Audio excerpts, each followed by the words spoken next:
into the backyard and just burn it after the beatdown that you took today. So I can't see Notre Dame falling off a 70-7 win. But there's an argument to be made that Miami should be ahead of them. They have the same record. They played head-to-head. Miami beat them. But Florida, certainly Notre Dame has been better of late, and this is age-old conversation. It's not only if you lose and who you lose to, but also when you lose. And Notre Dame lost their first two games. They lost by 1 point to Texas A&M, who, oh, by the way, has lost to no one, and they lost to Miami. Can Miami make the argument that they should be ahead of Notre Dame in the rankings? Yeah, a little bit. I don't know if I would buy it, but you got to at least listen to the argument. The Big 12 is still very much up in the air. A lot of teams, like I said, Michigan had to win today. They got it done. Utah had to win. Oh, my. Did you watch the Utah game? Holy mackerel. The Notre Dame game was exciting, but it was embarrassing for one of the two sides. The other side, the other Utah game was phenomenal, going back and forth. Kansas State had the lead from the beginning. Utah got close. Kansas State opened it up again. Utah scores twice in the last 6 minutes of the game to pull out the victory. So they stay in the mix. 51-47 win over Kansas State. Tennessee, for me, still stays in the mix. And I know I've said this to you before, and I'll say it again. He's had another good night tonight. The quarterback, Joey Aguilar of Tennessee, is, for my money, one of the most underrated quarterbacks in college football. You know, I'm a draft geek and follow all that stuff, check mock drafts every single week. I'll probably get a college football draft guy on next week because when you get to the end of the season, night to preview before the playoffs start and the conference championship games. And, of course, then after that, you get into the All-Star games and the Combine. I check it often, and I readily admit, I always start with quarterback. The back seat. Check the back seat. All right, come here. Check the back seat. Gets in your head, right? Good. Because every year, dozens of children are forgotten in the backseat of a car by a parent or caregiver. All never thought it could happen to them. But with changes in routines, distractions, or a sleeping child, it can happen to anyone. Parked cars get hot, fast, and can be deadly. So get it in your head. Check the back seat. A message from NHTSA and the Ad Council. The Huskers are headed to the locker room, and it's time for Big Red Overreaction.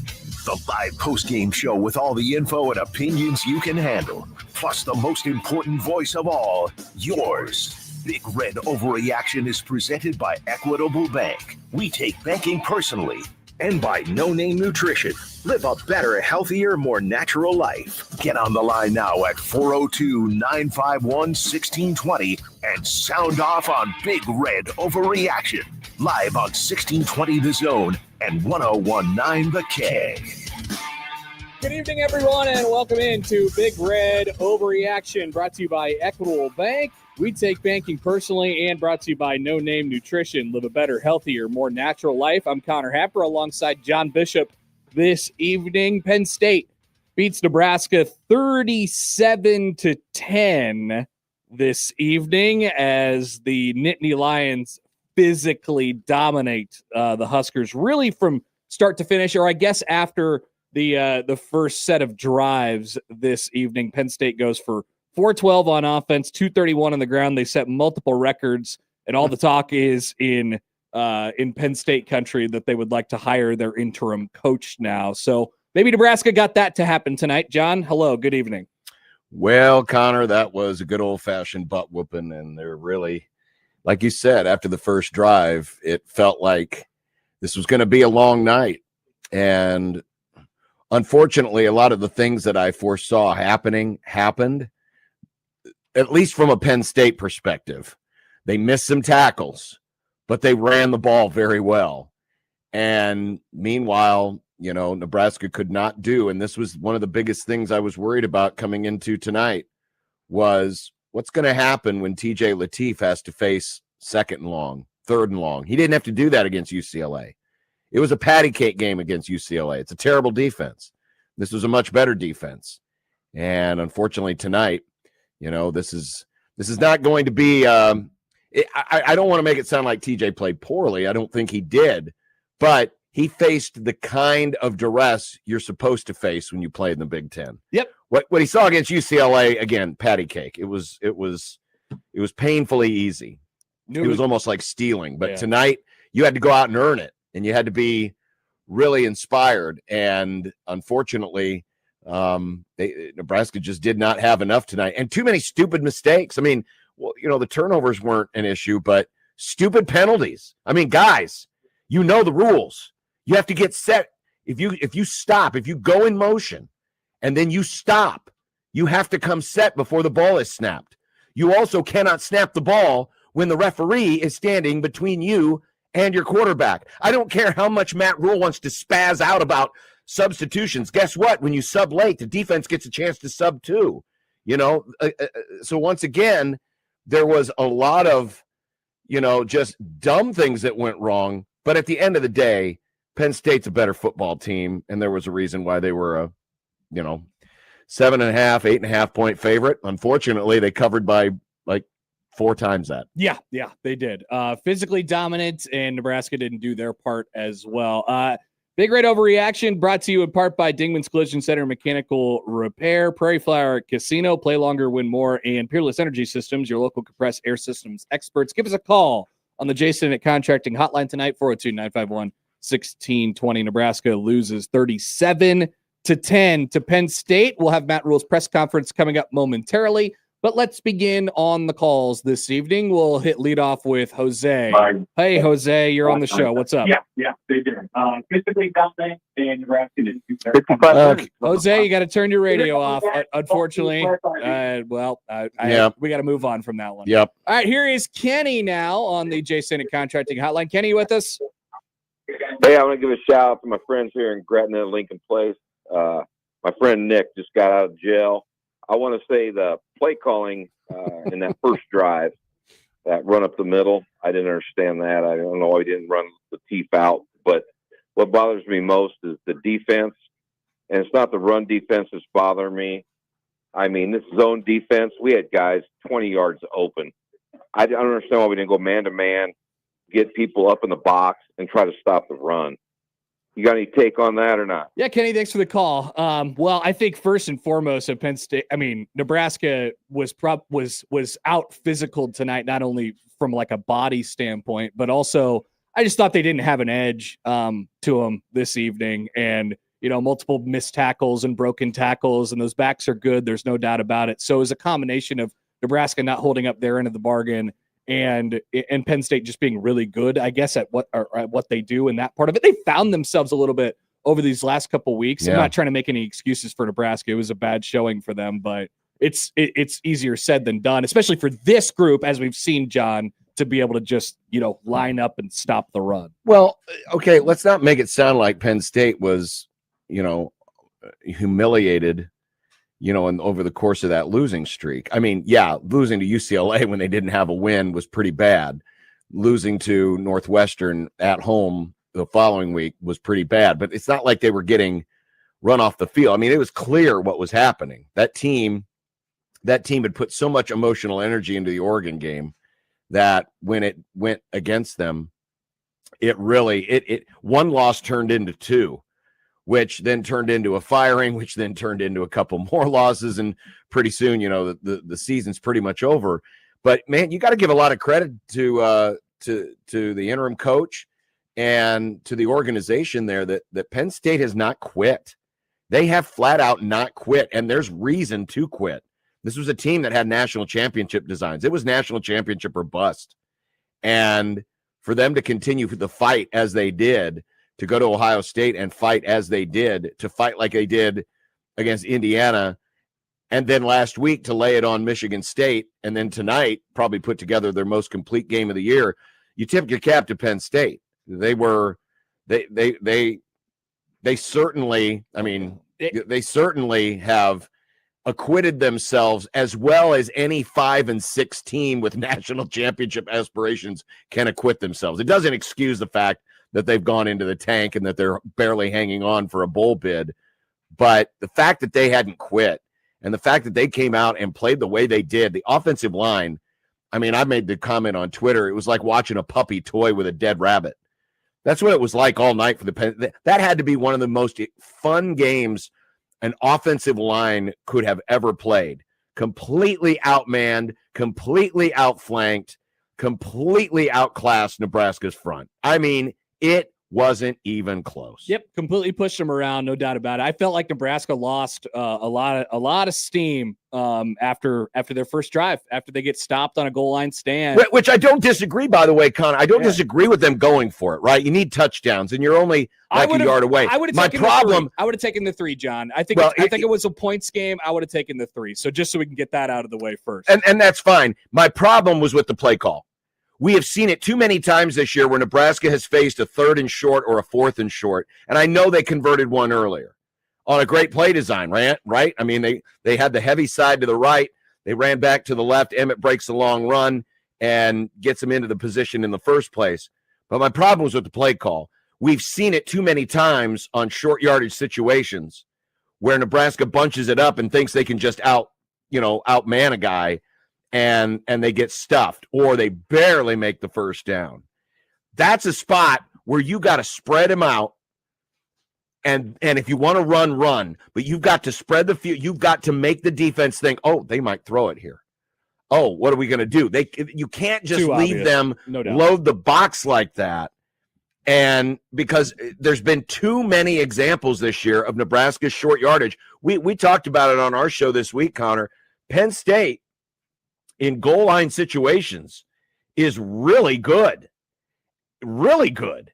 And I'll look it up here because our buddy Parker Fleming, who does the analytics, we quote it all the time. That was one of the things was short yardage situations. And on short yardage situations this year, Penn State, 24th in the country. Nebraska, 76th. I mean, they're strong there. And so you've got to make a defense think differently. So I don't disagree with the decision to go for it. I disagree with the play call. And the only thing that they did to throw in some creativity was have Harburg as the quarterback. And, they had already handed it to Emmett, like you said, on that it was pretty clear what they were going to do on that play. Let's see if we can squeeze in one more call here before we get to Matt Rule out in Happy Valley. Here is Andy on the J. Senate Contracting Hotline this evening. Hey, Andy, you're on Big Red Overreaction. Hey, thanks, Connor and John. I speak a lot of what you're talking about is typical Nebraska failing on the national stage. Sucks. It's the usual. I kind of expected it a little bit, but we're seeing if we had a week to prepare, that'd have been nice. Oh, we did. Okay. Right. 2 weeks. Yeah, you got it. Yeah. And we don't. Everybody wants to say, oh, if Raiola was in there or DJ was in there, whatever. You know what? Raiola would have got sacked 8 times tonight. It's Nebraska, Yeah. Andy, Andy, I appreciate the call. We got to get out to Matt Rule, but I don't think Dylan Raiola was saving him tonight. So let's go to Matt Rule out in Happy Valley for the postgame press conference. I think that's a big picture question. I don't have probably enough time. I mean, that's not good enough. But I think it's going to be just probably passe this for me to say like, oh, it's just one thing. Like, they got the ball in the perimeter a bunch. We missed some tackles. We were in spots. So, you can't give up Steve's 37 points, in this league. You can't give up however many yards rushing. I'll try to do a great job at the end of the year talking to you guys more big picture. Right now, that was disappointing, obviously. Coach, how was that early on? 2 red zone trips. Yeah, so the question was 2 red zone points, 3 trips. That was disappointing. We had 2 shots, 3rd and 1, 4th and 1. We came to win. We were going to go for it. We thought we had good plays. I thought like we controlled the line of scrimmage early. I was fired up about it. I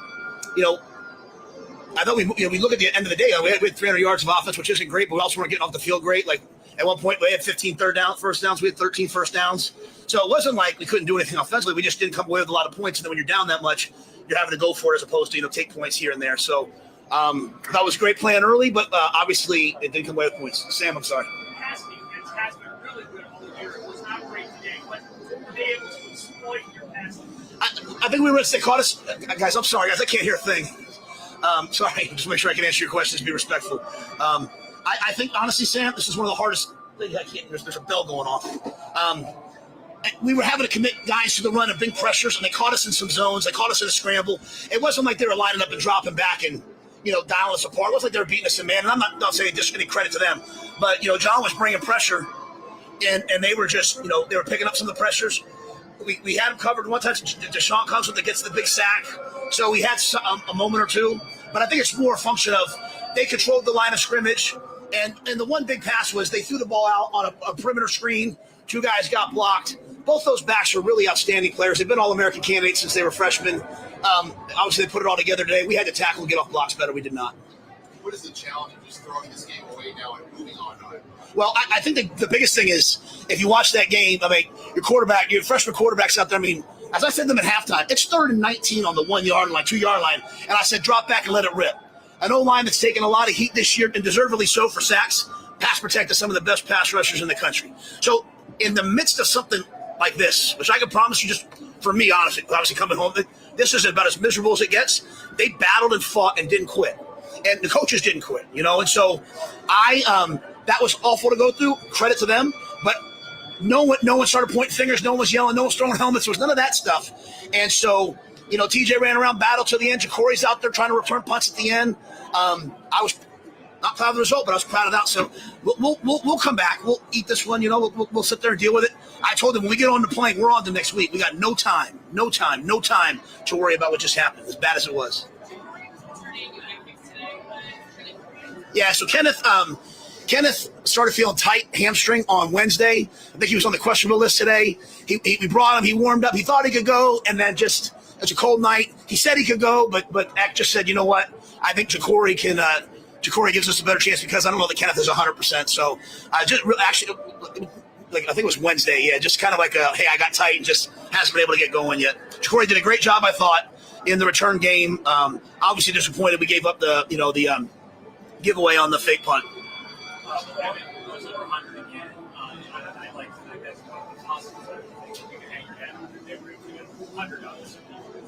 Yeah, I thought Emmett played well. He battled.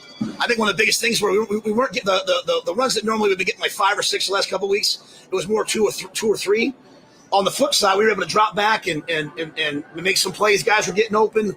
Quarterback was able, TJ was able to run around. There were sometimes probably in the first half we were like, hey, take off. And I thought he kind of adjusted to that. But Emmett's a warrior. He battles. He fights. I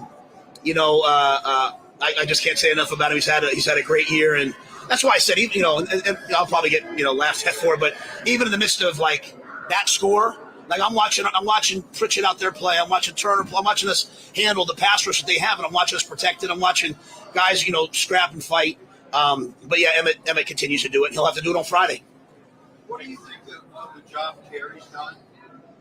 I think Terry, when you're the interim head coach, people have a tendency to rally around you. I think they certainly have rallied around him. He's a Penn Stater. He's a lifer. I'm proud of him. I gave him his first job. I think he's done a really nice job out there. I'm sure Penn State's a great place. They have a fantastic talent, and they played really well tonight. What do you think TJ team learned in this game? What do you think he did well? I think TJ. At the end of the day, TJ, I don't think had a bad play of the night. Even on this, we called the kind of the rollout play, and it ended up being a sack on the one. If you remember 2 games ago, Sam, against USC, twice he ran and twice they knocked the ball out and fumble went out of bounds. Kid hasn't really been hit in a long time. Got out there, even on a play like that, he gets down. I think he moved the ball. He got us in the right checks. He handled the pressure. He handled the crowd noise. We had to go on silent the whole night. I thought TJ did a lot of good things. There's probably some throws at the end of the game. He'd love to get back, but he battled. He fought. He tried to run guys over and all that. I would probably prefer that he didn't always do that. But I think it sent a message to our team that he was going to fight for us, and that Emmett was going to fight for us, and that Sierra was going to fight to the end. And so, he'll have to be ready for obviously a great Iowa defense, a different type of defense, but a great Iowa defense. And it's a short week. It's going to be a real challenge for all of us, and we're ready for it. Anything else? Thank you. Thank you, guys. Appreciate you guys. There's Matt Rule, and in just 5 to 10 minutes, he will be arriving at the nearest train station. So exciting there. We still have John muted, Peter. On there, but the fact that you can't have like a regular room, just a nice room I know that you can do something like that in it's so freaking Purdue. Hilarious. So that's the way it ends this evening. We have plenty to talk about. It is Big Red Overreaction, brought to you by Equitable Bank. We take banking personally and No Name Nutrition. Live a better, healthier, more natural life. John Bishop, Connor Happer with you this evening. Feel free to give us a call on the Jason at Contracting Hotline, 402-951-1620. 37-10, Nebraska loses tonight. We'll be back after this on 1620 The Zone and 1019 The Keg. When it comes to protecting your home, J. Stennett Contracting takes pride in ensuring every detail is handled. Roofing, siding, gutters. When it comes to the exterior of your home, J. Stennett Contracting has you covered. This fall, consider gutter guards to block debris and prevent clogs and save you the hassle of regular maintenance. Schedule a consultation today and let J. Stennett Contracting's expert team and durable gutter guards ensure your gutters are working properly in every season. J. Stennett Contracting. We have you covered. JSCRestoration.com. Peerless Energy Systems is Nebraska and Iowa's locally owned and operated authorized solar air compressor distributor. Peerless Energy Systems provides products and solutions for compressed air systems, helping companies in manufacturing, food processing, transportation, auto body repair, car dealers, and more. Driving industry efficiency through service, support, and relationships, let Peerless Energy Systems help you increase efficiency with your compressed air systems today. PeerlessEnergy.com. It's Big Red Overreaction, brought to you by Equitable Bank. We take banking personally. Big Red Overreaction continues in 1 minute on 1620 The Zone and 1019 The Keg. It's football season, so grab your friends and make Sky Bar and Grill your football HQ. Feel like you're in the games while watching our massive TV walls and large screen TVs. Enjoy all your favorite beverages and food options with your group and place your bets with a PFC Sportsbook to cash in. All with the friendly.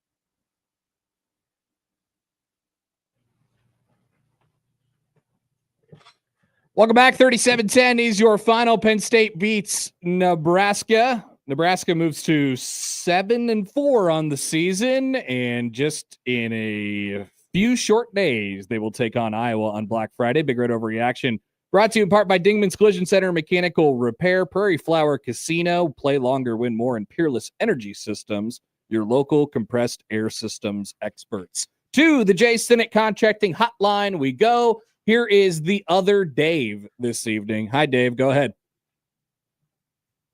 Dave, you with us? All right, we're going. Yeah, I'm here. Can you hear me? That was close. You almost wake up, Dave. You Go. almost got banged there. Go ahead. All right. Yeah, I got my 6-year-old daughter here. All I gotta say is, go ahead. David Slattery kicked his foot on the swivel chair. Yeah, I kicked the swivel chair. All I gotta say is,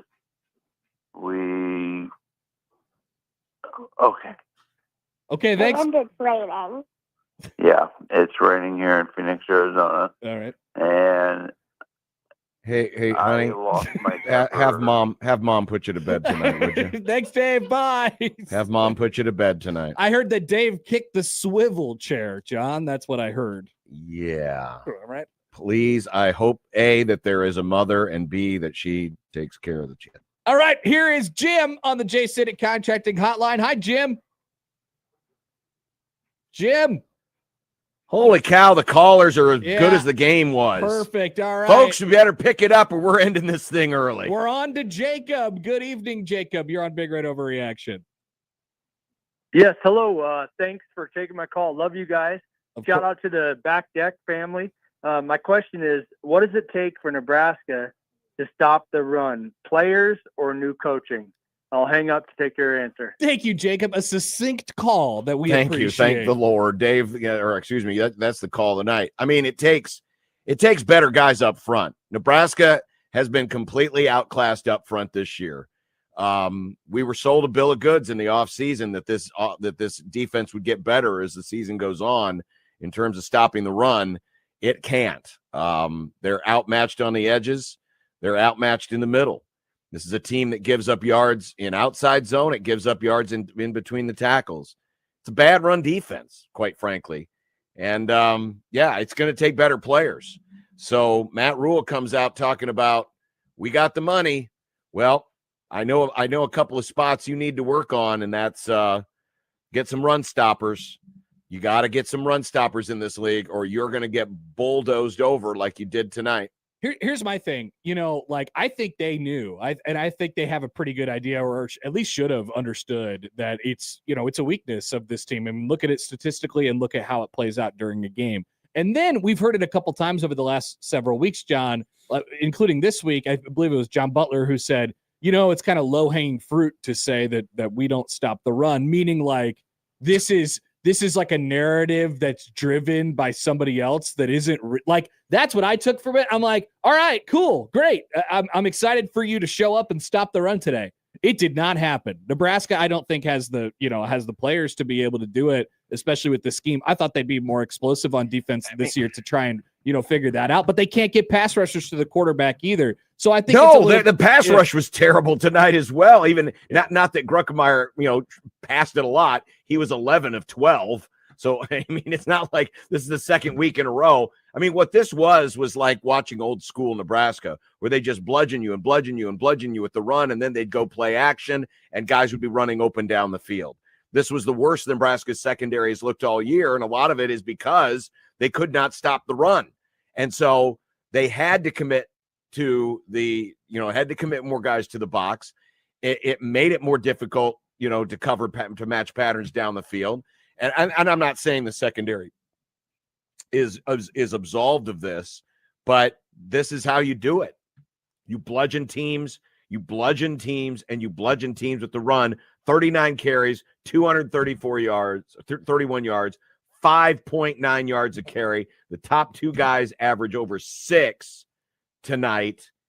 I don't know what John Butler wants us to think, but it's a bad run defense. Yeah. It just is. It's been since day one, and it has not gotten better. Oh, and by the way, look who's coming to town on Black Friday. At least they play a team in 6 days who's basically the exact same thing. They're going to try to do the exact same thing to you, and you got to try and except they're going to do it with even more zeal because they hate your guts. 100%.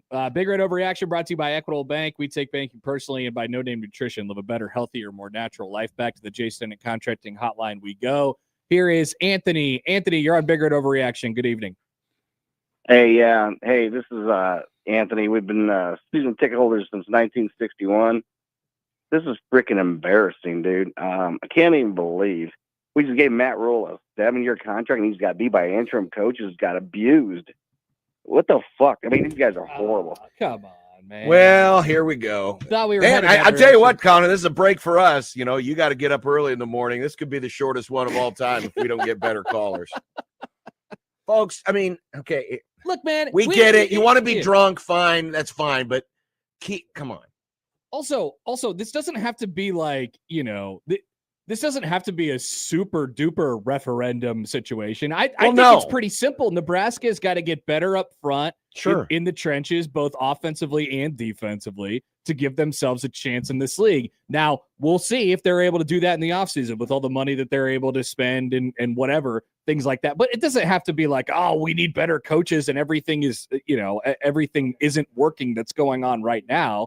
I think Nebraska, They obviously have to take a good hard look at the way that they play. But my God, I mean, let's not completely lose our minds here. Listen, that's where there will be analysis done in the offseason. The staff probably won't be exactly the same, right? But it never is, and it doesn't mean you're moving on from someone. Other people might be moving on, but listen, it's about getting players. And Matt Rule says they have the money to get players. Well, then show me. Go get them. Yep. Back to the phones we go. Let's see who's next here. We got Jose. Hey, Jose. Good evening. You're on Big Red Overreaction.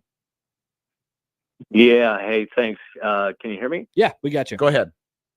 Okay. So quick question. Mine is regarding next week. As far as the game against Iowa, it's pretty obvious what it takes to beat us. Just straight run right at us. We got no run defense at all. How can we possibly beat Iowa? And I'll hang up and take a call or listen for you. Thanks, Jose. I think you're going to need probably to go plus in the turnover category. You're going to need to take the points when you can get them. Like Nebraska's going to need to sustain drives offensively, like stuff like that. I mean, the name of the game is going to be, ball control and how you play on your terms. And that's what Iowa's really, really good at. So that's how you do it. It's not impossible. Nebraska's going to be right there. It's probably going to be a 4-quarter game next week. But yeah, I mean, I understand why there's some trepidation after tonight because Nebraska got bowled over by a team who's going to do very, very similar things next week. I mean, Penn State talent-wise is better. No doubt. Iowa, like I said earlier, will be more inspired because they hate your guts. And don't underestimate that, by the way. Oh, one of the reasons why Iowa's dominated this series is because they have been able to manifest the dislike for Nebraska and turn it into positive energy better than Nebraska has done it. Nebraska better be ready for a fight. Nebraska better be ready to come with some attitude, not out of control, spastic attitude, but attitude that says we're not going to get punked. We're not going to get pushed around, and we're going to fight. And Matt Rule said they fought to the end. Great, cool. You still lost by 27. Awesome. But you better be ready for the fight because Iowa will. That's why they have kicked your ass for the last decade because they have wanted it more than you. So when Rule says get on the plane and flush this one, yeah, you better because guess what? Iowa, and I know it took a crazy comeback for them to win tonight, but they'll be ready. So you have to be ready. Now, as far as the X's and O's, yeah, is Iowa probably going to beat you up like Penn State did? Yeah, but the good news is Iowa's not quite as talented. But that man, I tell you what, those tackles on that offensive line are pretty damn good. So, I mean, whatever happened tonight, it's going to come down to effort. And it may not be good enough, but it is going to come down to effort. Let's put a pin in that thought, and we'll discuss that effort as it pertains to tonight a little bit on the other side. Also, we'll get to many, many, many more callers this evening on Big Red Overreaction, brought to you by Dingman's Collision Center and Mechanical Repair, Prairie Flower Casino, play longer, win more, and Peerless Energy Systems, your local compressed air systems experts. I'm Connor Happer, John Bishop, along with you this evening. Big Red Overreaction returns after this on 1620 The Zone and 1019 The Keg.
Welcome back. Connor Happer, John Bishop with you here on Big Red Overreaction. Penn State beats Nebraska 37-10. Big Red Overreaction on 1620 The Zone and 1019 The Keg. Brought to you in part by Dingman's Collision Center and Mechanical Repair, Prairie Flower Casino, Play Longer, Win More, and Peerless Energy Systems, your local compressed air systems experts. Back to the J. Stinnett Contracting Hotline we go. That's where we find Andy this evening. Hey, Andy, you're up on Big Red Overreaction. Go ahead.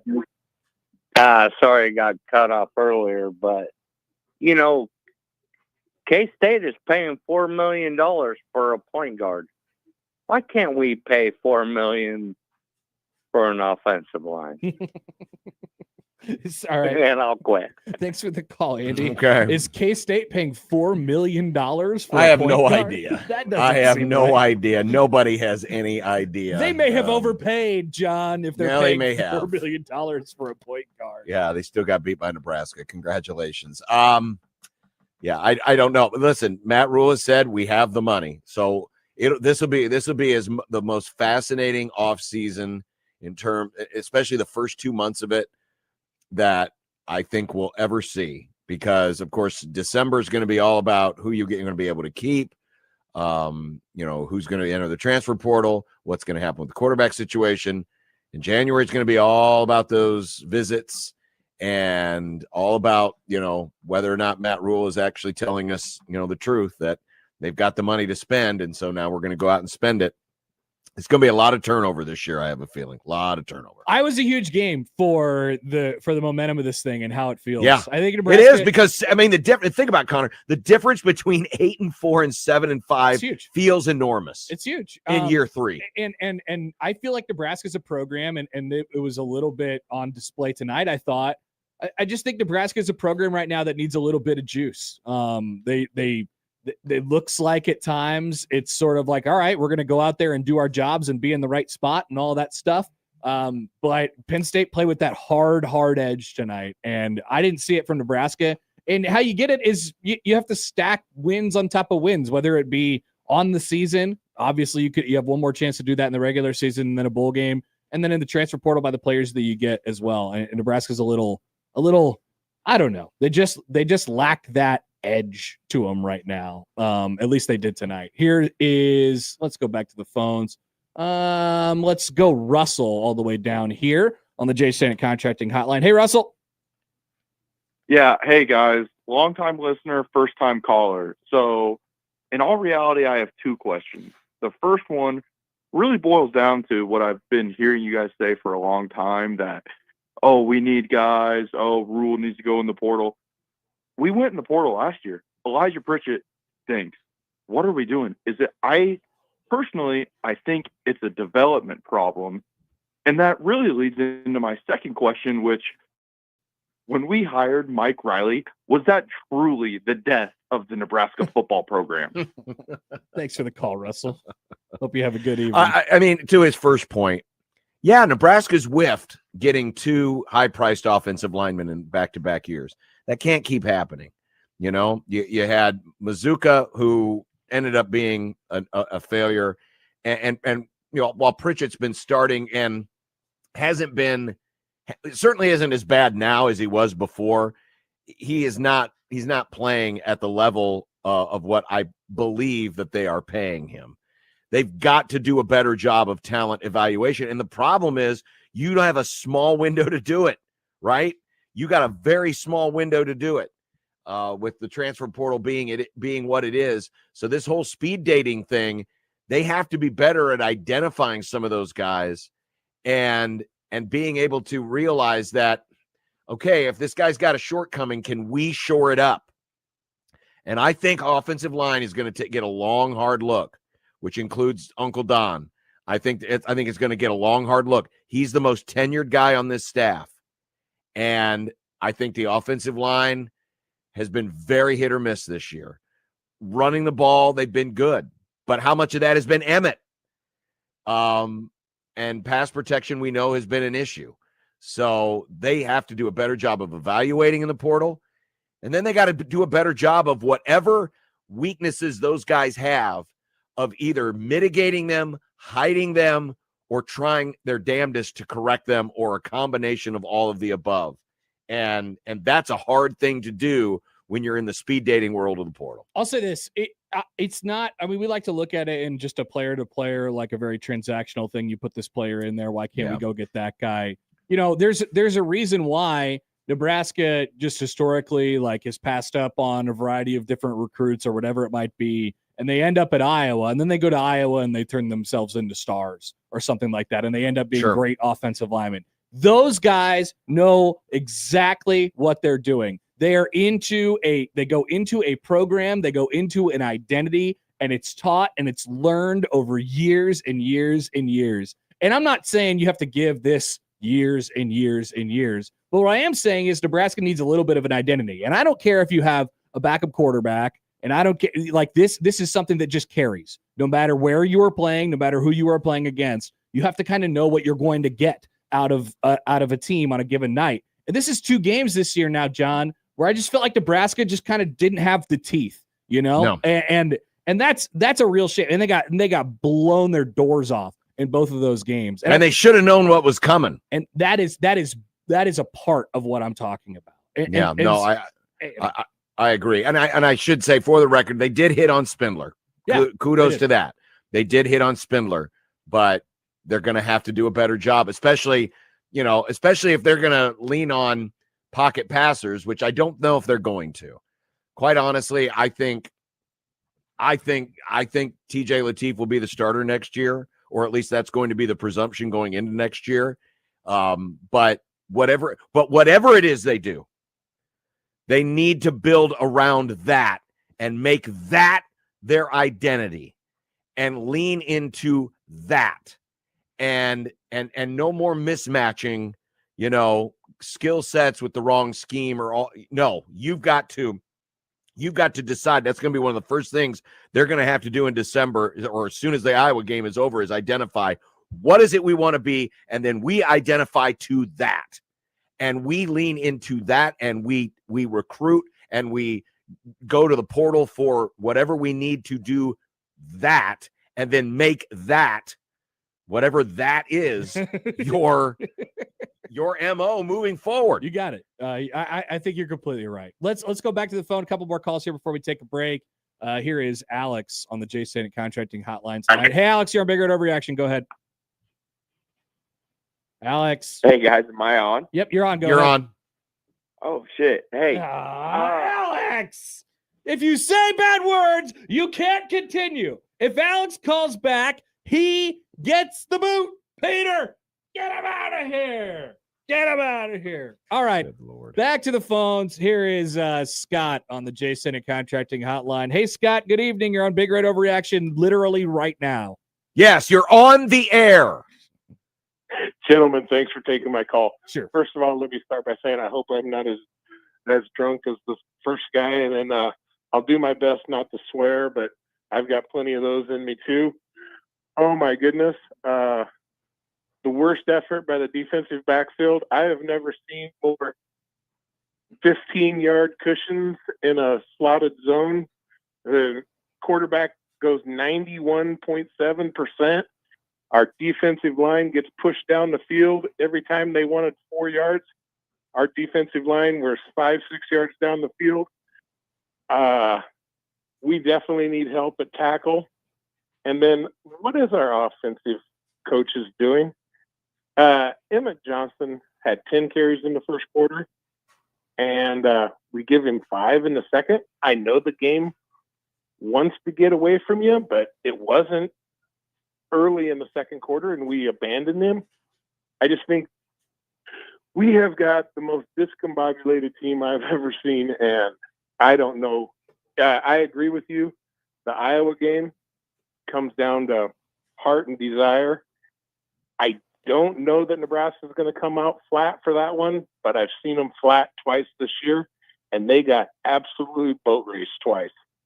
That's all I got, gentlemen. Scott, thanks for the call. Yeah, I will say about Emmett, like there comes a certain point in the game where it's going so far against you, you have to, like you're. I was a little surprised he was still in there late in the fourth quarter. You're not going to load that guy up with 30 carries when you're down by 3 touchdowns. And for the record, he had 19 carries, 8 catches. So I mean, the touches were still pushing 30. But yeah, I didn't see the point in needing him in there at the end of the game. No. and probably not TJ either, to be honest with you.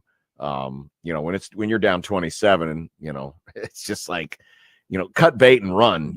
I know he needs reps, but you're also running the risk of getting someone hurt for no reason, and you're going to need him next week. Yeah, and they're trying to prove a point too, and they're trying to fight for pride. But you don't need that guy in the game, especially like you said, John, on a short week. All right, one more call before we hit a break here on the Jay Sennett Contracting Hotline. By the way, this is Big Red Overreaction, which is presented by Equitable Bank. We take banking personally, and No Name Nutrition. Live a better, healthier, more natural life. Here is Husker Jim this evening. Husker Jim, go ahead. You are on Big Red Overreaction.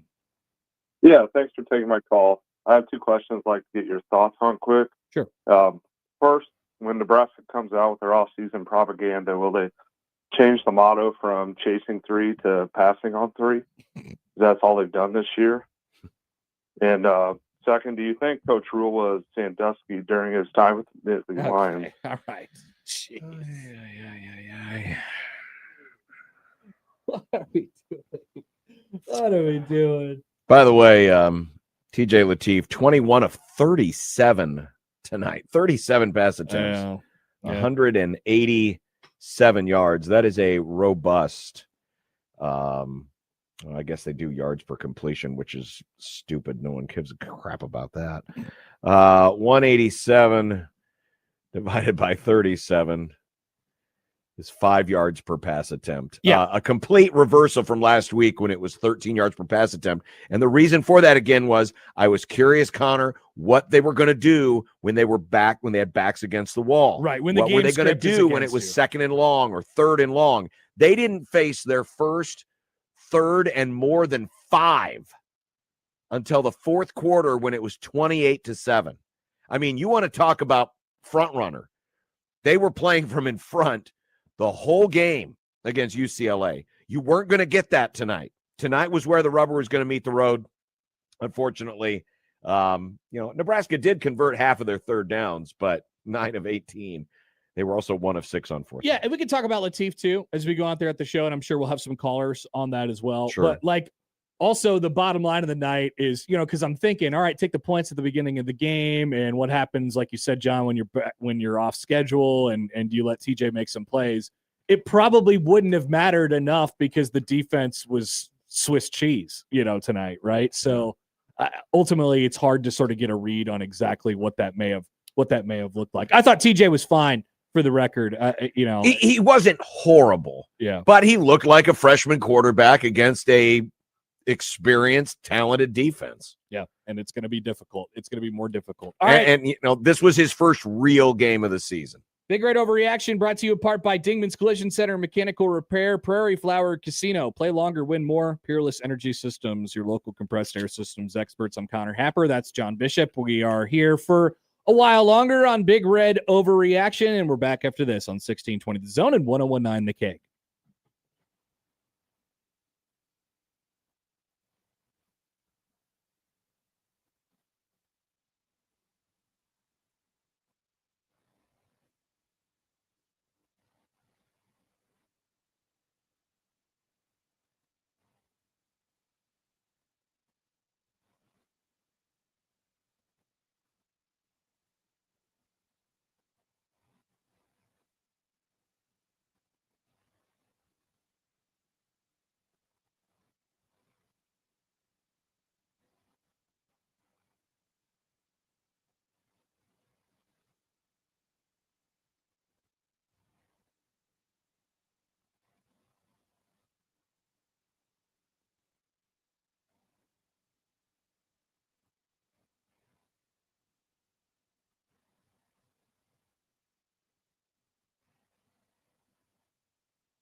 Welcome back. Connor Happer, John Bishop with you on Big Red Overreaction. Brought to you by Equitable Bank. We take banking personally and No Name Nutrition. Live a better, healthier, more natural life. Let's take a quick peek at the scoreboard before we continue on with our callers as we take a look at the Big Ten today, where Ohio State beats Rutgers 42-9.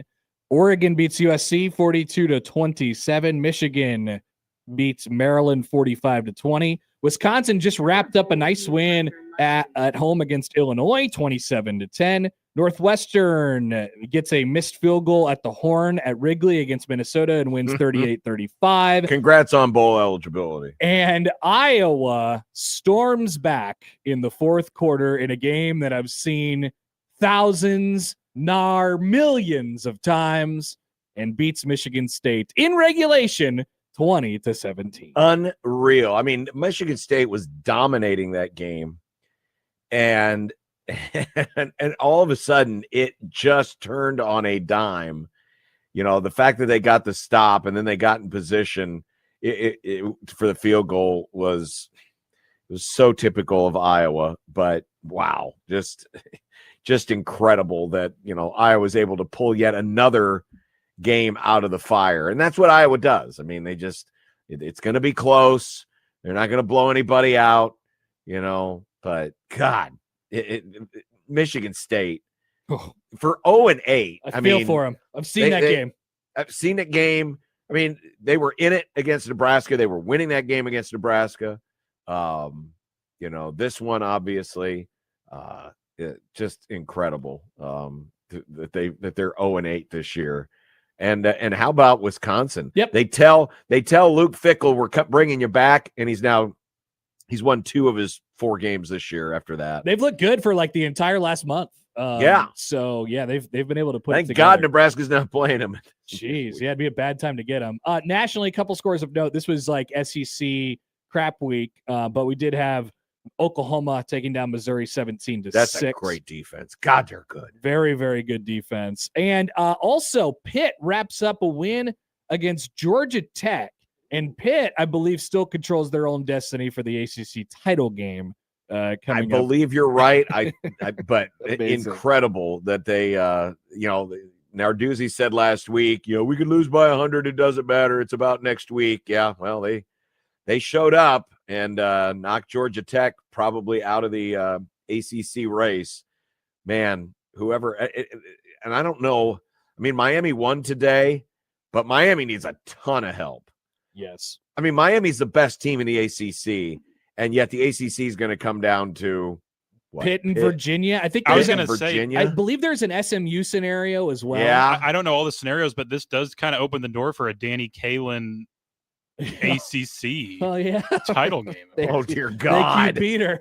I forgot about that part. Oh, dear God. I Yeah, forgot Virginia, Pitt, and SMU are all 6-1. So, yeah, at least it's exciting for them. What a but conference. What a conference. Back to the phones we go. Jay Senate Contracting Hotline. This is Big Red Overreaction. Penn State beats Nebraska 37-10 this evening. And back to the phones we go. That's where we find Clint this evening. Clint, good evening. Go ahead. You're on Big Red Overreaction. Hey, guys. Just got back to the hotel. Went to the game here. I'm here in State College. I'm sorry. When yeah. When do you think, or how does Rule get better with his in-game coaching or decisions, especially going for the touchdown instead of the field goal at the beginning? And then my other question is, do you think Rule took it personally when Terry Smith went for the fake punt when the game was already in hand? Yeah, thanks for the call, Clint. Appreciate it. So they were definitely trying to prove a point. I don't know if I could be mad. I mean, Nebraska was getting pushed around all night long, and they were he is obviously trying to prove a point that he wants to be the head coach there, Sure. and it's working. So I don't know that you could be like mad at him. But Nebraska's got to. There was nobody near him on that play. Well, here's the idea. I mean, always be ready. This was one of the first times that Mike Eckler was caught with his pants down. You know, I mean, they weren't ready. They probably weren't expecting it because they were up big, but You still have to be, ready for. I mean, they probably got relaxed because Katron Allen sets the all-time Penn State rushing record on the play before. It's like a 3rd and 7, and they decide, we're just going to give up on this drive, but get our guy the record, and then they run the fake punt from midfield. But anytime a team is punting from around midfield, you got to be ready for it. Alert. Because it could happen. So, Eckler's got to take that one because that was pretty bad. And if you're butthurt about that, well, that's on you. That's not on Penn State. Yeah, and then the end-game coaching stuff. I mean, we didn't get a whole lot of checks in that category tonight. No. It's obviously something that we're watching, but I don't need it to be like this self-fulfilling prophecy of this evening. I didn't think we got a whole lot of data points there. Like I said earlier, I would have liked them to take the 3 early. It's still a little bit deflating, but just to stem that, I think, because if you end up, which in the situation that they did, which is, turning it over on downs, getting stuffed immediately, and then they go right down the field and get it on a 98-yard drive. Well, I mean, then all of the juice is sucked out of the game and all the energy is sucked out of your sideline right then. So that's a risk that you run, and it's a calculation you have to make. But on the other side, if Nebraska scored a touchdown there, then they feel really, really good about themselves and the juice is there. So, I would have liked him to take the 3 just to kind of stem the whole thing. But, I do. He's been pretty consistent on not taking the points, on going for it on 4th down. So that's usually all I ask for. And I suppose, you just got to come up with a better play. That was my biggest issue, was come up with a better play. It wasn't a 4th and 3 like it was for Michigan. It was a 4th and 1. But Nebraska's had a history, and Penn State has a history of being good in goal line and short yardage situations. So what do? You need to come out in a formation that makes people think that something else is happening. And I just think Nebraska just didn't. I just don't think Dana had a good play call there. Yeah. Back to the phones we go. This is Big Red Overreaction, brought to you by Dingman's Collision Center and Mechanical Repair, Prairie Flower Casino, play longer, win more, and Peerless Energy Systems, your local compressed air systems experts. Let's head over to Jaron on the J. Sennett Contracting Hotline. Hi, Jaron. Good evening. You're on Big Red Overreaction. Jaron, you still with us? 3, 2, 1. All right. And now from Jaron, we go to Aaron on the J. Sennett Contracting Hotline. Hi, Aaron. Hey, guys. Good evening. Good evening. Hey, so not to pull a complete 180, but bring some positivity to this. I think most Nebraska people, if we knew at the beginning of the year at this point, we'd be 7-4, even though we just got dominated. At least technically right now we're seeing some progress.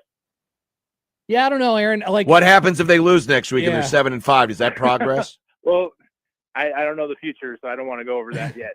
Yeah, but, I know, but I'm just saying, doesn't that tell you though, Aaron, how close it is right now? 8-4 is going to feel like some semblance of progress. 7-5 is going to feel like no progress, especially when you consider this was one of the easiest Big Ten schedules any Big Ten team got this year.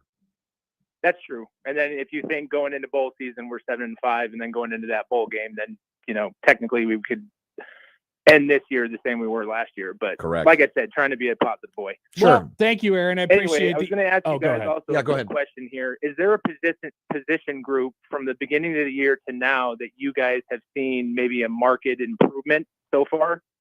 All right. Because the other part. Oh, sorry. The other part of it is, with all the talk that you guys have had tonight about the transfer portal and NIL and everything about the player side, the thing that I worry about the most, especially with the offensive and defensive lines, wide receivers in the defensive backfield, coaching wise, I haven't seen a whole lot of improvement on that. And those are I worry more about the coaching necessarily than who we can get in the portal in the next, month or so.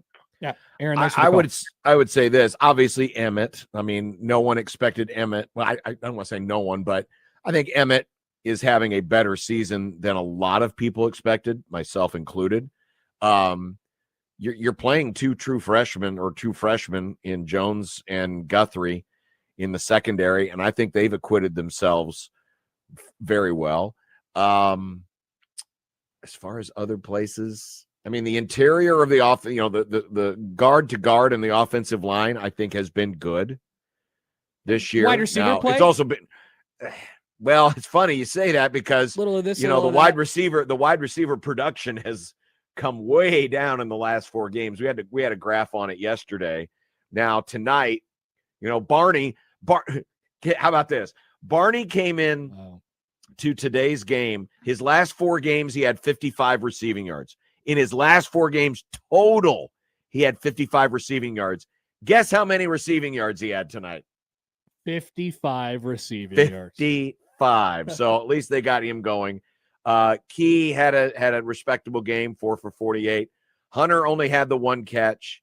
I think that I don't want to say it's been disappointing because it's not just on them. It's also on the circumstances, right? I mean, taking a lot of sacks as they did this year, that certainly cut down on the potential for, big days by the wide receivers. And then, of course, losing your starting quarterback and becoming more of a run-centered team, the last, month and a half of the season. So, I mean, Dane Key's going to end up with numbers far less than he had last year.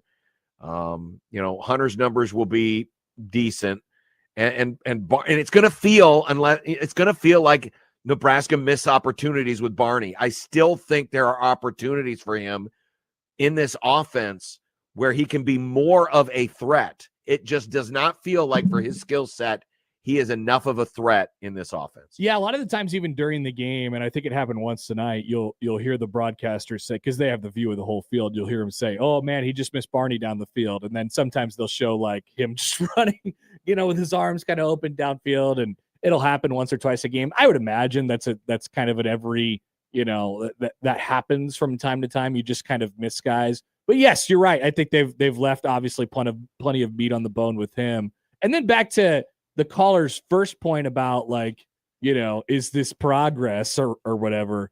I mean, like I said this week, if Nebraska were to win this evening, they would have been 8-3, and I would have signed up for 8-3 at this point before the season started. I would have signed up for that. I would have signed on the dotted line. Well, I was an 8-4 guy, so absolutely I would have. I would not have signed on the dotted line for 7-4. And that is where they're at right now. And so it just goes to show you that this game that they have coming up on Friday is going to tell you a whole lot about a whole lot of things. And it'll set the tone certainly going into whatever the next month entails after that for Nebraska football. Let's go back to the phones. John Bishop, Connor Happer with you tonight on Big Red Overreaction, which is, of course, brought to you by Equitable Bank. We take banking personally. And No Name Nutrition. Live a better, healthier, more natural life. Here's Hank on the Jay Sennett Contracting Hotline this evening. Hank, go ahead. You're on Big Red Overreaction. Fellas, how you doing? Good. Good. Hey, first off, it's Tank, not Hank. Tank. Oh, sorry. My bad. No, first off, John, I got a question for you. Do you lose sleep at night wondering if you do radio for the second or third best basketball team in Nebraska? Nope, because they're not. So what's next? Who's better? Tank, do you have thoughts on the football game tonight, or do you just want to talk silly smack? I mean, you should be happy. I assume by your attitude, you're a Nebraska ball fan, right? Oh, hell yeah. But okay, you should be happy for how they're playing, and they're playing very well. But what do you say about the football game? Football game, I'm team Dylan Ryle at this point. I mean, Latif couldn't hit the Trump barn down there on I-80 tonight. Thanks, Tank. See you later. What a call. Another great call. Another great call. The greatest fans. Here we go. We love calls. I thought Latif was fine. I have seen this little, like the Raiola, do you miss me yet hive kind of coming back out. Man, I don't know. I think it looks worse tonight without TJ Latif, to be quite honest with you. Like if Dylan's just sitting back there all night trying to get passes going down the field, I don't know.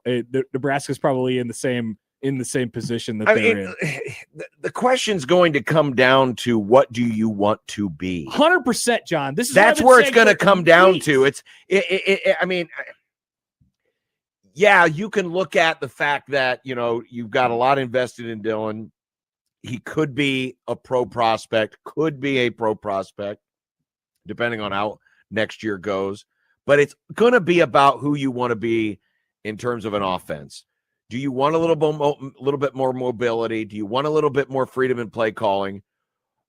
Or do you want to have a pocket passer back there? And if you're going to do whatever way you go, you have to build the team around that identity and then play to it. Period. End of story. That's what you need to be, because this is a completely different team when you have a quarterback who has a skill set. I'm not saying is TJ, but has a skill set like TJ and has a skill set like Dylan. You've got to build a team around whatever that is that you decide to do and commit to it. One or two more calls, rather, before we take our next break here on Big Red Overreaction. Here's Eli on the J Senate Contracting Hotline. Eli, go ahead. You're on Big Red Overreaction. Hey, guys. Good evening. Hate being this guy, but am I crazy for thinking the officials had something against us in the first half? I mean, talk about setting the tone for the remainder of the game. You know, I mean, I know we kind of messed up on the first drive trying to score, but I mean, that first touchdown Penn State had, I mean, they said on the broadcast that was blatant. What did they say? Blocking back or whatever. I mean, that should have been 15 blindside yards, block. or they shouldn't have scored. Blindside block. Yeah, which, you know, I mean, Terry block, McCauley said it was a blindside block. It's a blindside block. But anyone out there who had a problem with what Kenny Bell shouldn't have a problem with what happened tonight. Okay. Even though this was like a 0.7 on the Kenny Bell scale, because he Is that didn't the blow one? up. Is that He the didn't one blow you were talking about, Eli? Is that the one you were talking about with Lindenmeyer? Yeah, I am. I'm just saying, like, setting the tone. I mean, you got such a young team, and they're going all off momentum. I mean, that just sets the tone for the rest of the game. Yeah, it does. Now, Eli, thanks for the call. Appreciate it. I just don't like in a game where Nebraska was outmatched the way that they were. I can't even begin to think about officials. I can't even start. The only egregious call, if you want to call it that, was the blindside block on the first touchdown. Yeah. And it was That's just the a only chip one. block by Lindenmeyer. I had someone trying to argue with me that one of the motion penalties on 3rd and 2 was a bad call. If you go in motion, listen up, folks. If you go in motion as a receiver and then you stop, you must be set. You cannot just pitty patter to a stop and then quickly snap the ball. If you go in motion and you stop, you must remain in that position before the ball is snapped. That was a penalty. So I don't know what else to say. The only call that I had an issue with was the blindside block, and that was only after it was explained on replay. Yeah, but and then there was the one, the offsetting penalties before half, where they had 2 players get flagged for unsportsmanlike conduct, and Nebraska had 1, and I was like, wait, 2 and 1, is that not? I didn't know that was offsetting, but maybe I just don't know. Once again, it doesn't. It's all those are all offsetting though, so I mean, it doesn't really matter at that point. And I think the second Penn State guy was trying to break up the fight. I mean, the 2 guys it was Quinn, Clark, and whoever Penn State were locked up. They were holding each other's face masks. Right. The 3rd guy came in to try to break up the fight, and for some reason they flagged him too. And so then there was the one where Hunter on his one catch had illegal hands to the face, and then the Penn State guy got charged with the face mask, but it was like simultaneous face mask. The Penn State guy got called for it. Right. So, yeah. No, this game was not on the officiating. Yeah. Jeez. So there's your officiating recap of the evening. All right. Let's take another quick break. We still have a full bank of phone lines here. We're with you on Big Red Overreaction for 2 more segments after this. Big Red Overreaction brought to you by Equitable Bank. We take banking personally and no-name nutrition. Live a better, healthier, more natural life. We're back with more of you all on 1620 The Zone and 1019 The K.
Welcome back. Talking Nebraska's most recent defeat. Penn State 37, Nebraska 10 this evening. I'm Connor Happer, John Bishop with you on Big Red Overreaction, which is, of course, presented by Equitable Bank, where we take banking personally, and No Name Nutrition.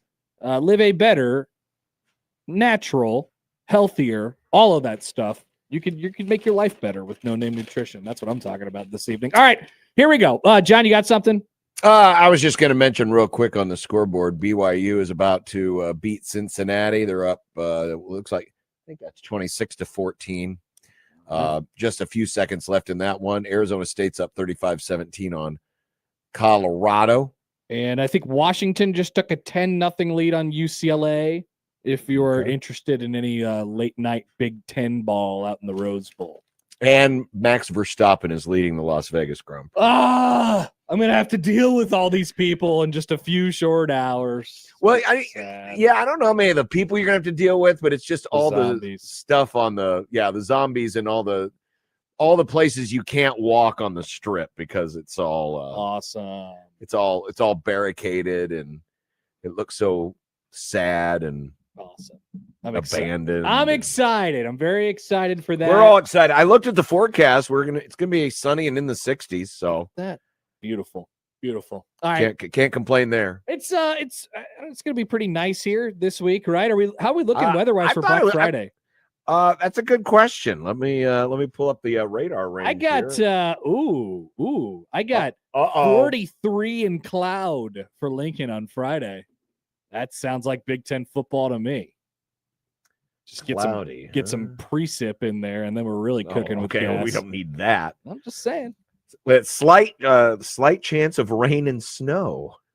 Awesome. Mostly cloudy, high 42. Awesome. Perfect weather for and walk-off field goal of some sort. Southeast winds 7 to 11, gusts as high as 22. Okay, that's your very specific weather forecast. Yes. Thank you, John. It's on the National Weather Service page, so I'm sure it'll change like 3 times between now and then. Boots on the ground from John Bishop in Lincoln this evening. Let's go back to the Jay Stinnett Contracting Hotline. Here is Mike this evening. Hey, Mike, you're on Big Red Overreaction. Go ahead. Hey, guys. Love your show. Hey, just going to toss something out there. You talked about earlier in the show, predictability. It's just like it's the same thing over and over again. Run them up the middle, 2 yards, 3 yards. Every once in a while, he'll break one loose. I was going to just throw this out here to you guys. I watched my first Husker game when I was the Johnny's Jet Roger return. I was 11 years old then, so I've watched a lot of this. What's you guys' thoughts on like a wishbone, I formation, get the fullback back involved? I remember when Frost was coach, he pulled that against Ohio State. I don't know if you guys remember that. Oh, yes. Playing on the and it worked, and then he went away from it. And it's like, you just want to get on the phone and call him and say, wait, I mean, it's working. And it just seems like everybody's running the same thing. And talk about throwing them for a loop. How do you defend that? It takes years to develop it as well as defend it. Defending it actually probably takes longer because you never see it. Plus, well, you know why you never see it? Because they don't run it in the high schools either. So who are you going to get to quarterback it? Yeah, true. Although Latif seems like a highly intelligent football mind that could run something like that. If you had the big fullback to pound through and then just take off around the edge and see what happens. But I don't know. It just seems like there's got to be something different that, I don't know. Yeah. I don't know. It's hard to watch. That's for sure. Because you already know when they got down there on that first series where they went down, you knew they were going to give it to him. And he got stuffed. And how many times have we seen that? Whereas maybe you pull the ball back and let him go in and clock somebody and you take off around the edge or something. Because he's fast, and I know we've got more speed too. So you don't need to run the wishbone or anything like that to do that. Mike, thanks for the call. It's called an RPO today, and it's called an RPO, which basically is a modern It's a modern option offense. It does raise a good question, John. Do you think that there is an offense out there that has not yet been invented that Nebraska could find and run? Well, there's always going to be innovation in football, right? There's always going to be, but what is that innovation going to be? And is Nebraska in the position to be able to run it? Because again, it all starts with the personnel that you have, right? The reason why the West Coast offense came about was because the Cincinnati Bengals had a weak arm quarterback, and Bill Walsh wanted to try to, design something that could, take advantage of the fact that this guy can't throw down the field, and the West Coast offense was born. So a lot of times the innovation comes out of, necessity. But is Nebraska in that spot where they have this different kind of football player, a different kind of football team where you can design an offense around it? Is Nebraska the kind of a program right now that can afford to try to innovate offensively and do something completely different? I dare say probably not, because it takes time to innovate, right? Yeah. It takes trial and error to innovate. I'm not saying it can't be done, and I'm not saying it won't be done somewhere, but, it's not like Oklahoma invented the wishbone. Oklahoma literally took the wishbone from Texas because Texas actually gave it to them. They actually came over and they taught them how to run it. Texas did. And then Oklahoma mastered it. But that was a different time and a different place in football. So, yeah, no, I don't think Nebraska is going to, go out and hire a coach who's going to try some, radical new offense or anything like that. They just need to get better at the offense that they have, whatever the offense is that they want to be. There it is. It's always going to circle back to that tonight. Yeah. Pick a lane, and Nebraska could be a whole hell of a lot better. Pick a lane and be good at the things that they are doing right now. Back to the phones we go. Here is Bill on the Jay Stennett Contracting Hotline. Hey, Bill, you're on Big Red Overreaction. Go ahead. Hi, guys. I have 4 grievances. They're very short, and then one observation about the defensive line. First of all, Matt Rule. He's 19-17 right now. Is that what we signed up for 3 years ago? I think it's pretty loud. Second, Dana Holgerson. What's the deal with him going up the middle every play, running play this game? It was ridiculous. Third, Dominic Raiola. Man, you got to be a better coach than that. Donovan. Start using some of those young guys. Fourth, Butler's a disaster. Stop playing 5 defensive backs when you need to stop the run. And then finally, a note about the defensive line guys. We got talent. Non-Mary is a 5-star guy. Van Poppel's a 4-star guy. And Keona Davis is a 4-star guy. They're young, but it's not like we don't have talent. It's the coaching. It's the coaching, not the players. That's all I got. Thanks, Bill. I mean, I would disagree on Van Poppel. He has been a huge disappointment this year. Yeah, hasn't consistently. Keona Davis, he made a couple of plays tonight. Watched him again. Keona Davis is someone you can build around. Yeah, I think there is a point in there, and not to be the positive guy here. Nebraska is a young team. I mean, they're not gonna. Yes, they are. They're not gonna get a whole lot of guys in the recruiting class this year, and because they don't have a whole lot of guys leaving the program, and they'll assess what they need in the transfer portal when the transfer portal time comes around.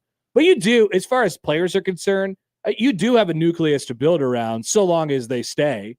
So I think there's some real building blocks there. It's not, Nebraska could have had a couple more wins right now. I think we would all agree with that, but it is a young team. They're taking their lumps. They're without their starting quarterback right now. Like I said, I'm not trying to get too over my skis about they should be this and they should be that, but they're a young team. That's it. I think the point is made there. Let's go back to the phones. Here is Brad on the hotline this evening. Brad, go ahead. You're on Big Red Overreaction. Yeah, you know what? Sean's going to be mad. This is Brad. Hi, Brad. President of Greater Charlotte, North Carolina Area Chamber of Commerce. And I am so sorry, but you know what? Next week is basically a playoff for the Duke's Mayonnaise Bowl. We seriously want to have Nebraska, and we will seriously honor any of the codes that you've used throughout this year. We will seriously, we want Nebraska there, but we will honor the idea that we will refund any of your money for anything you've paid, because if Iowa wins next week, we will be offering our Duke's Mayonnaise Bowl and Charlotte, North Carolina, petting zoo, the Chop House, the Embassy Suites. Everything's going to Iowa City. So we are betting on Nebraska. We hope on Nebraska. Ladies and gentlemen, we still love you. We want to say go Big Red, but Brad, could I real quick? I think this is one of the first times I've had a chance to interact with you, Brad. Yes, as the representative of Charlotte, North Carolina, in the Duke's Mayo Bowl, are you aware that the Big Ten does not have a tie-in with your bowl this year? It is the Southeastern Conference versus the ACC. Do you realize that Nebraska is in the Big Ten, and that is only in effect in even-numbered years? This is an odd-number year. So I have to ask, has something changed in your contract? Yes, John. No, it's not that we – this is the first year that we really felt that Nebraska was a true player, and we were like, this does not work out because it's an odd year for us, and we're willing to buy out the ACC and the SEC. You mean the SEC? Yes. We're willing to buy them out to bring the Nebraska Cornhusker fan base to Charlotte, North Carolina. Okay. Brad, who should people call for the refunds? You mentioned that we're gonna refund people's trips that they purchased to other bowl games, and Charlotte will pay for it. The Chamber of Commerce. What a great deal! Where should they get in contact with you? Yes, please. Phone number. Well, the phone number is 888 Charlotte 1. But if you want, we are on all the socials under hashtag football feces. Football feces. Thank you, Brad. We'll get you to our. It will get to our website as well as hook you up as you're already a Nebraska fan. Thanks, Brad. Is that www.footballfeces.com? Yes, sir. Yes, sir. It is. Thank you. Okay. We appreciate the Charlotte Chamber of Commerce as always. Thank you. I'm on record. John is saying I like that bit, and honestly, I just wanted that question answered because I've heard this bit many times. And by the way, footballfeces.com is available if you want to buy it. 888 Charlotte, is that a phone? 888 Charlotte 1 was the phone number. I just wanted clarification because in all the bowl projections, I'm not seeing Big Ten teams, and I wondered why. Well, that's because in odd number years it's the SEC, and even numbered years it's the Big Ten. So I'm glad that Brad straightened it out for us. But yeah, Football Feces is open if you want to use that. Good. Big Red Overreaction brought to you by Equitable Bank. We take baking personally, and No Name Nutrition. Live a better, healthier, more natural life, and not the Charlotte Chamber of Commerce. We are back to the Jason and Contracting Hotline for Carl this evening. Hi, Carl. You're on Big Red Overreaction. Nope, Carl, it's too late. Here we go. Let's go to Brooke on the hotline. Hey, Brooke, go ahead. You're on Big Red Overreaction. Hey, good evening, guys. What are you guys drinking tonight? Water. Sure, whatever. No, serious. Serious heart attack. Water. Hey, I was just listening to a few callers back. When I was 11 years old, I really loved to go to Morrill Hall and just study dinosaurs and fossils like the wishbone to see what the history was. And then, I grew up. So that was cool.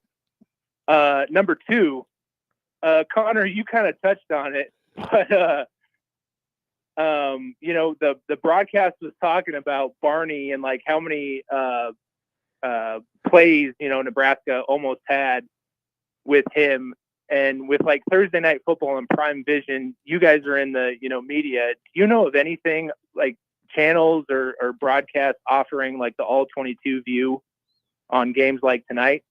No. And then just one last comment. Hope you guys touched on the weather on Friday. Don't, hope nobody doesn't show up, and let's just end this season like Willie Nelson on a high. All right. So thanks, guys. Way to go. Nice. No, there is not. There's not an all 22 option available. You would have to be in with this film that they get on. Correct. Which, we don't have access to. Or sit in the end zone. Or you'll have your own all 22. Yeah, sometimes you'll see the people with the dots. On Sundays there's the guys with the dots, and they put out the dots, the next gen stats. Yeah. But I haven't seen anything like that at the college level. Nope. It would be interesting. It would add more context, but it would, and maybe with all the sub channels and different alternate broadcasts that it might be an option someday, but it is not an option right now. All right, let's do one more before we take our final break. Here is Tom on the J Senate contracting. Oh, I'm sorry, I didn't mean to do that. Let's put Matthew back up there. Let's go to Tom now on the hotline. Hey, Tom, go ahead. You're on Big Red Overreaction. Hello, gentlemen. I have a question about NIL. So, I don't know where to start, but if O-line and D-line are so important and so integral, and I have heard this time and time again throughout this season that O-line and D-line, I don't care if I'm watching Big Red Wrap-Up or listening to you guys or whatever the case. So I know we paid one individual, Rocco Spindler. That's the only guy that I'm aware of that we actually paid money to. So in the off season, are we just going to pay massive amounts of money, as we should apparently, to offensive linemen and defensive linemen? Because apparently quarterbacks, running backs, wide receivers are second tier, according to most, at least in Nebraska, when it comes to O-line and D-line. What's your take? Yeah, thanks for the call, Tom. Tom, I think everyone on the team's getting something. Yeah. Also, Elijah Pritchett got a pretty decent coin to leave Alabama. I think the tackles, the really good tackles, go at a premium, obviously. Yep. And I think if John, maybe you could correct me on this. They only lose Spindler and then Corcoran, obviously, and they've lost Prohaska already. They've lost Prohaska. Everybody else, I believe, is back. Yes. So I'm gonna double check. They'll be active. They'll be active. They'll be looking for an offensive lineman. They need to add depth as well as probably a starter would be my guess. But I don't know. It's not like a super. Once you never really know because you don't know where it's going to land as far as what you are going to lose on the Corcoran, Lutovsky, Spindler. Oh, okay. Are seniors. 3 out of 5. And then Pritchett, Evans. But you'll get Gatula back. Kanak, and they're juniors. You said Gatula. Yeah, Gatula will be back. What year is Gatula? He is redshirt sophomore, right? Maybe? Redshirt sophomore, I think. Maybe a true sophomore. True sophomore. So, yeah, I mean, you got a lot back. Don't forget, you also have Grant Bricks, who will have another year of hopefully development behind him. Maz Jack, the sophomore. Jake Peters, who's currently listed at number 2 at center as a redshirt freshman. So yeah, you'll have a few, but yeah, you're gonna lose 3 to graduation: Corcoran, Lutovsky, and Spindler. Yeah, so I don't know. They'll be active. They'll probably try and get a starter out of there, and then try to develop some other guys. Would be Correct. my guess. Not super duper active in the portal. All right, we still have a full bank of callers here, so I'm going to try and squeeze as many of you in as we can. But we're going to go until only 11 o'clock tonight. We'll cut it off at 11 o'clock. So this will be our final break and our final segment of Big Red Overreaction, which is brought to you by Dingman's Collision Center and Mechanical Repair, Prairie Flower Casino, Play Longer, Win More, and Peerless Energy Systems, your local compressed air systems experts. That is up on the other side on Big Red Overreaction on 1620 The Zone and 1019 The K.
All right, welcome back. Connor Happer, John Bishop with you here as Nebraska loses to Penn State 37-10. We have our final segment of Big Red Overreaction. We have reached that time of the night, and I want to make as many of you happy as I possibly can. So we'll go back to the phones, and we'll hit some rapid fire to finish things off. We'll get as many of you as we can in our final segment, and that begins with Nate this evening. Hey, Nate, you're on the show. What's up? How you doing? I'd like to invite Nebraska to the Albuquerque, New Mexico Bowl, which is a real thing, by the way, but I'm joking. Also, John, you are the man of 1620. I don't care what Josh says or anybody says. I think you're the man. I listen to you from Albuquerque every day. Thanks, Nate. Yeah, secondly, you're about my age, too. Even though I grew up in Nebraska, I've been in Albuquerque 30 years. Secondly, John, seriously, what is your opinion on John Butler staying at Nebraska? Don't you think it's time for a change? Excellent call, Nate. I mean, if you think about it, it was just his second year as a defensive coordinator, right? Yeah, like ever. Yeah, like ever. I mean, he was 1 year at Penn State, then a lot of years off. I think it's too early to heap on him. We knew that the defense was going to have issues stopping the run. But it's hard to argue when you look at how well that they have been good against the pass this year, right? So, and that's been Butler's strong suit. You know, he's a secondary guy. So I'm not married to the guy, but I'm also I would like to see what happens with another year of development with some of these guys on the interior that we talked about earlier, and to see what they can do this year in the portal and how they decide to go about it. I would like to see him put more of a stamp on the defense, because it's still the 3-3-5, or at least it's the principles of the 3-3-5. I realize they don't run a lot of true 3-3-5. In fact, the times when they do run 3 down linemen, it usually doesn't end up particularly well. I would like to see another year just to see what he's got. I don't really have a strong opinion. I'm with you.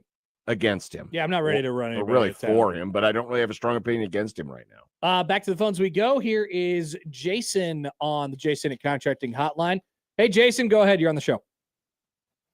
I kind of miss old Hausman.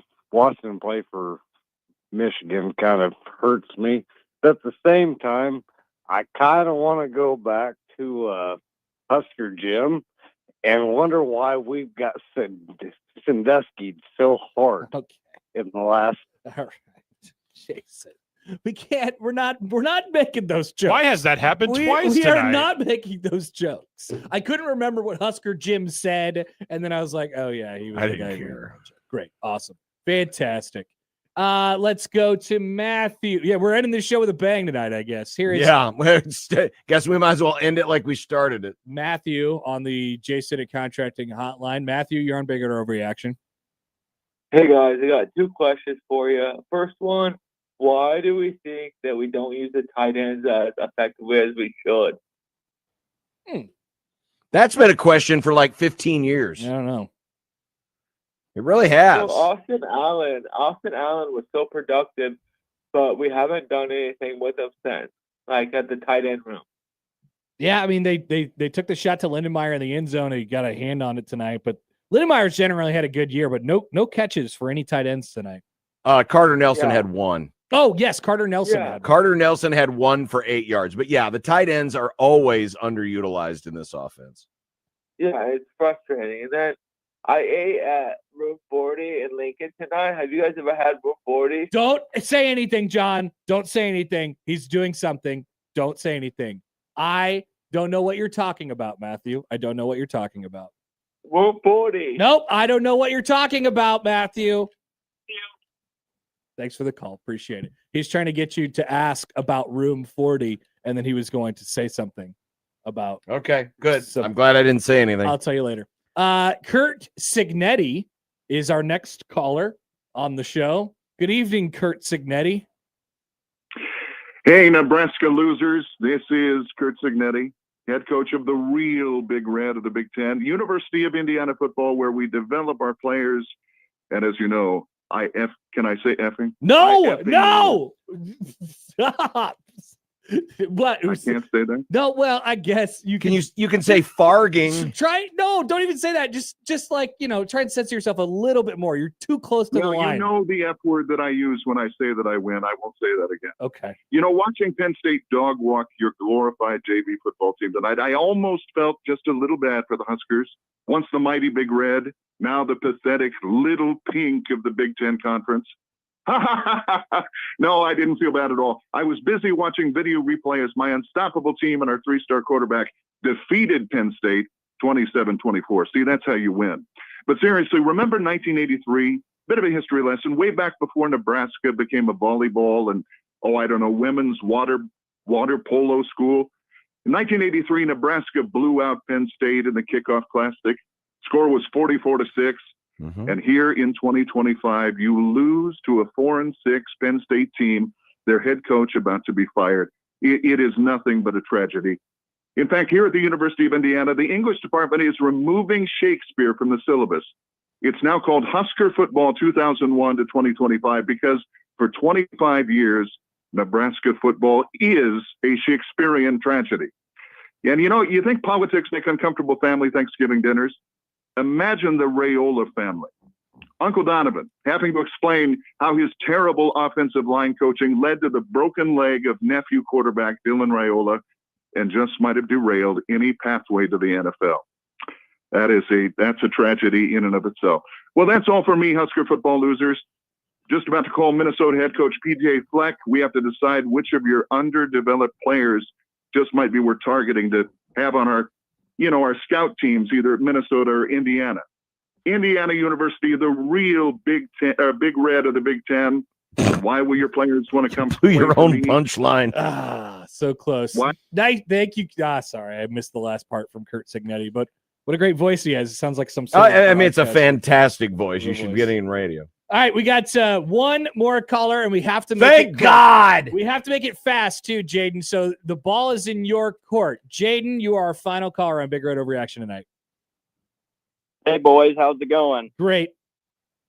My two questions, I was just wondering if we should put more of the NIL money towards the D-line than the corners, because I feel like, we got good corners, safeties, but our D-line, once you get gashed, and you got to bring everyone up. And then my other question is, you think Matt Rule just got out-coached, or was it just NIL? All right, thanks for the call, Jaden. It was not just NIL that lost Nebraska this game. They definitely had a little bit of a talent deficit, that's for sure, but it's not because, Well, it's also that Penn State is good at running the football, and Nebraska is not good at stopping the run. Yeah, and Nebraska also had a quarterback that, for the first time, actually faced, resistance, because he hadn't faced resistance yet this year, and it showed just a little bit. It showed just enough.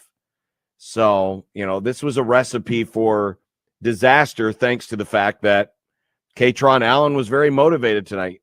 25 carries, 160 yards. Give it up for him. He was awesome tonight. All right, that will do it for us. Thank you to all the wonderful callers, but specifically the ones who did not say the F word. Thank you. We appreciate you. And all of our sponsors, including title sponsors, Equitable Bank and No Name Nutrition, and supporting sponsors, Dingman Collision Center and Mechanical Repair, Prairie Flower Casino, and Peerless Energy Systems, and of course, J. Stinnett Contracting. That will do it for us this evening. For John Bishop, I'm Connor Happer. Hopefully you enjoy your night and rest up. Short week coming on Black Friday when Nebraska takes Iowa. I will be back next week with Josh Peterson. Good night, everybody. We'll talk to you on Monday.